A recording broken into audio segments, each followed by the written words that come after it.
Hi friends, thank you for tuning in to the Traditional Listening Library. Today's story is called The Berenstain Bears, Get the Gimmies by Stan and Jan Berenstain.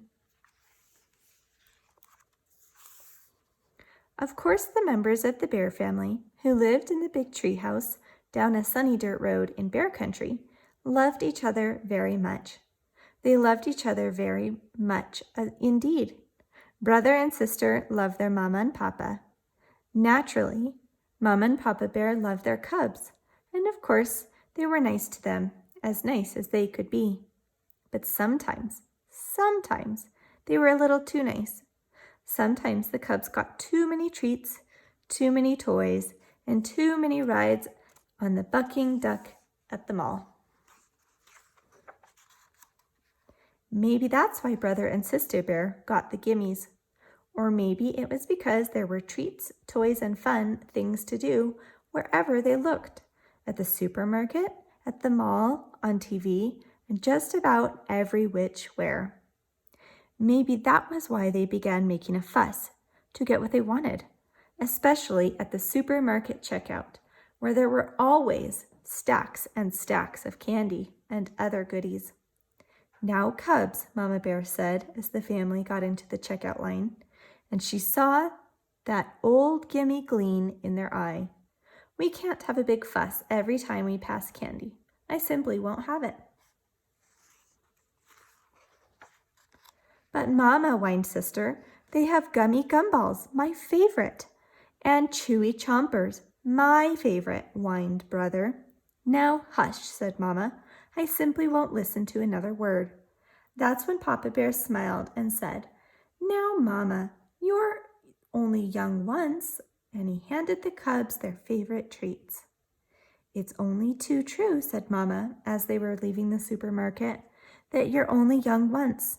But that's all the more reason to learn proper behavior while you're still young, and I certainly think—" "Look, look," shouted Sister, "a new ride." "Hey, a bucking frog," shouted Brother. "That looks even better than the bucking duck. May we ride it, please? May we, please?" Now, Papa had just bought them treats, and he thought that was enough for one day. But the cubs made such a fuss that he sighed, dug into his pocket, and put some money in the slot. Papa looked at Mama and shrugged. "Cubs will be cubs," he said. "It may be true that cubs will be cubs," said Mama as they walked across the parking lot to their car. "But that's no excuse for jumping up and down and making a scene every time they see something they want."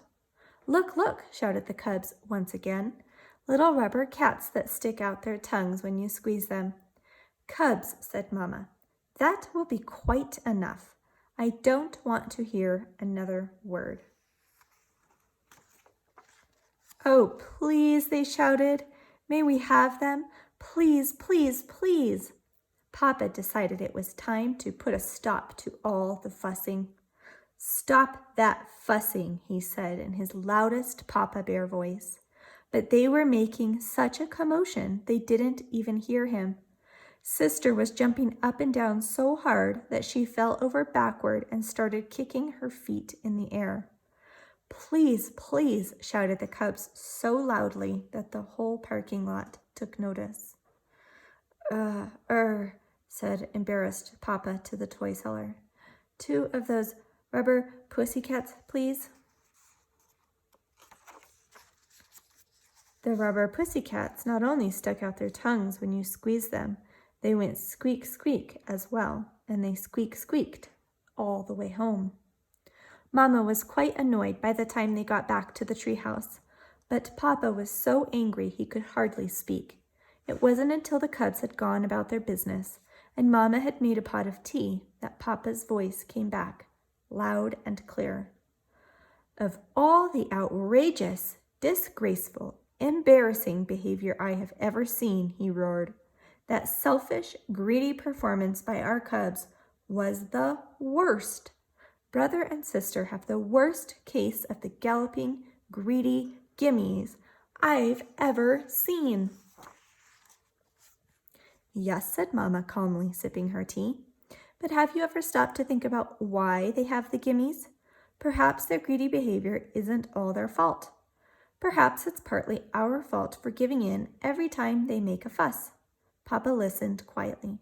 Perhaps so, he said. It's up to us, she continued, to explain things to them, to help them understand why it's important to not be greedy. Then Papa called the cubs in for talking to. He told them why it was not a good idea to be selfish and greedy and want everything in sight. Selfish, greedy cubs, he explained, can never be happy because you just can't have everything you want all the time. Life isn't like that. Do you understand? Oh, yes, Papa, we understand, they said. He talked to them about counting their blessings, which meant enjoying the things they had instead of forever wanting more and more and more. Does that make sense to you, he asked. Oh, yes, Papa, they said. It makes a lot of sense. That's when the cubs heard the sound of a familiar car door. It was Grizzly Gramps and Gran who came to call. Brother and sister ran to open the front door, and as Gramps and Gran came up the stairs, they made the biggest fuss yet. What'd you bring me? What'd you bring me? They screamed. What'd you bring me? What'd you bring me? They did it. Up to your room, roared Papa. Up to your room and no TV or treats for a week, for a month, for a year. The cubs knew this wasn't time to argue. They scurried up the stairs and into their room. We seem to have come at a bad time, said Gran. What about these things we brought with us? Asked Gramps. A puzzle for brother and a top for sister? Your presents will have to wait, Gramps, answered Mama. I'm afraid brother and sister have a bad case of the Gimmies. The galloping, greedy Gimmies, added Papa. The worst case I've ever seen. The cubs opened their door a crack to listen. The worst case, you say, said Gramps, looking Papa in the eye.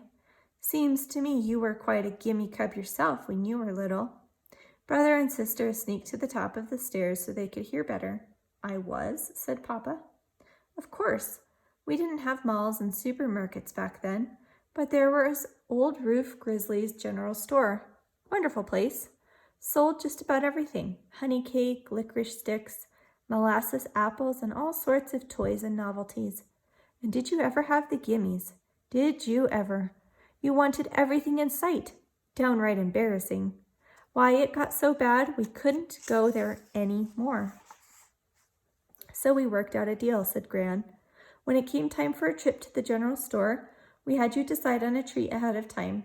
It could be a sweet, a toy, or a book, and that was it for the day. Right, said Gramps. And if you came down with the Gimmies, we went right home and you got nothing. That sounds like a pretty good plan to me, said Mama. Me too, said Papa. The cubs tiptoed back to their room. It sounded okay to them, too. The next time the Bear family went to the supermarket, they tried the Gramps and Gran plan, and it worked. Brother decided he would get a book about dinosaurs, and sister wanted a new box of crayons. Mama and Papa were very proud when the cubs passed the candy rack without so much as a peep. Brother and sister were pretty proud of themselves, too. But then they heard it, the familiar sound of a cub with a bad case of the Gimmies.